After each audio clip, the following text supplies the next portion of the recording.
Experiencing issues with texting on Rogers Wireless? Let's diagnose the problem. Start by identifying the type of message failing: SMS, basic text; MMS, multimedia messages with pictures, videos; or RCS, rich communication services, offering advanced features like read receipts and high-quality media.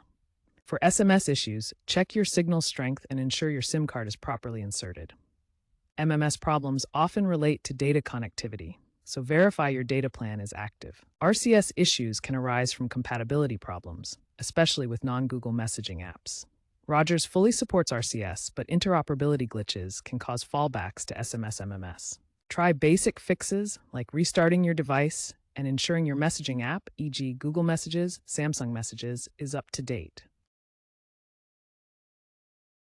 If basic troubleshooting doesn't resolve the issue, the next step is to clear your messaging app's cache. Over time, corrupted cache data can cause delivery failures and crashes. If problems persist, perform a network reset through your phone's settings.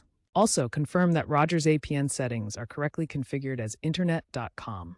For RCS-specific issues, ensure advanced messaging is enabled in Google Messages. If you're still facing issues, especially SMS delays during peak hours or MMS failures, contact Rogers' support or visit an in-store location. For SMS blackouts during citywide events, using Wi-Fi calling within your messaging app can restore RCS functionality.